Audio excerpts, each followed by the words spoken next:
Okay, so I just do a quick video. It's not going to be too educational. It's just more of an update on our nuke that we've been following now into its second season, and it's doing well, to say the least. I mean, we've got 4 boxes, 3 deeps, a medium, plus the split that we took, and really, I'm just with the way the weather's changed, and this is, one more challenge of beekeeping, is that, every season's different. And currently we've got a pretty decent nectar flow going on from the low-lying blackberries. There's vetch here. It's a fair amount of options for foraging, but the weather has kind of been cloudy, rainy, cooler, and so even though we're seeing bee flight, it's definitely not optimal honey producing weather. It's definitely, you can tell it's put a bit of stress on the bees. Splits that we did earlier aren't building up as quickly as it would if the weather was consistently good and they were able to take advantage of the nectar flow. But anyways, we can take a peek here and sort of see this medium the last time. That's the other thing too, with it getting cold, everything gets sealed down pretty well. Full of bees.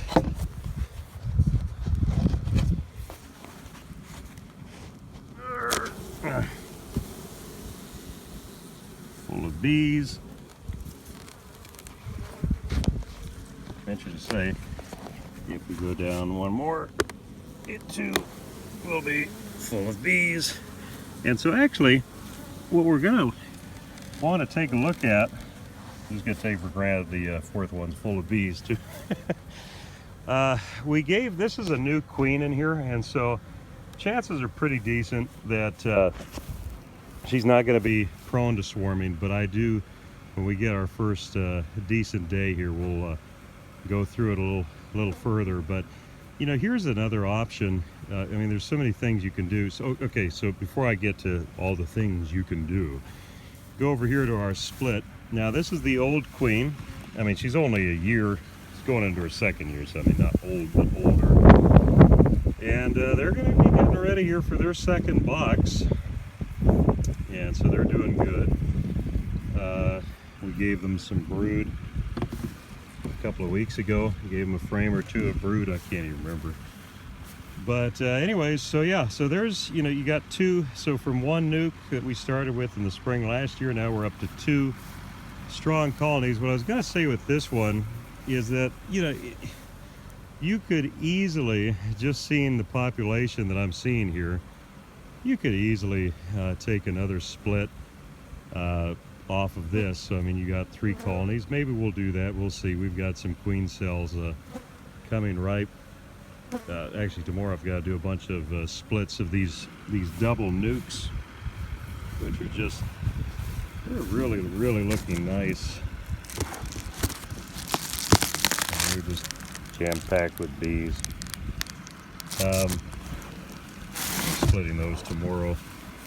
It's the only problem with queen cells is that there's really no time buffer. We got to get them in tomorrow whether the weather's cooperative or not. Anyways, getting back to our nuke here. Yeah, so I mean, there's a multitude of things. I mean, obviously they're definitely set up to do a honey crop, but like I said, the biggest thing for me would be to double check for any kind of swarm cells or swarm preparations. But I have a feeling they probably won't be. But once again, just with the population that we're dealing with, I mean, we've got 4 boxes full of bees. It'll just be due diligence for us to take a look at them when the weather's cooperative and just make sure. So anyway, so that's where we're at right now, 2 colonies. I mean, the other thing I was going to say is, I mean, if you wanted to split aggressively, you could do easily 3 splits. Well, I mean 4 splits technically. 3. The original queen, that's 1 split, and then the additional 3 boxes you could easily split into their own colonies if you wanted to be aggressive like that. I'm gonna get in the truck because there's that one angry bee that can make your day very unpleasant. So we'll just keep moving. But anyways, yeah, so hopefully this is helpful. Feel free, respond. I'm actually thinking about doing a free Zoom conference call or whatever it's called for people to join in, do a live Q&A for those of you who have bought nucs or just even have questions about beekeeping. But if you have any questions, feel free. If I can encourage you about one thing here while I'm getting ready to peace out and all that stuff. When you're first starting bees, I guess this is like with anything, it's very easy to feel intimidated or feel, am I going to make a fool of myself if I ask a stupid question or whatever else. When I used to do professional pyrotechnics, and my teacher told me, he says, Kevin, the only stupid question is the one you don't ask, and obviously in that field, it was really important to not make mistakes. And so I just encourage you the same thing, that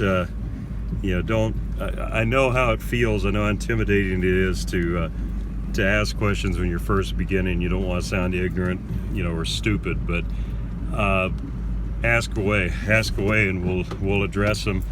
And I'll try not to drive across a bumpy field the next time I make a video. But no, ask your questions, and we'll get to them as we can. So anyways, happy beekeeping. Catch you soon.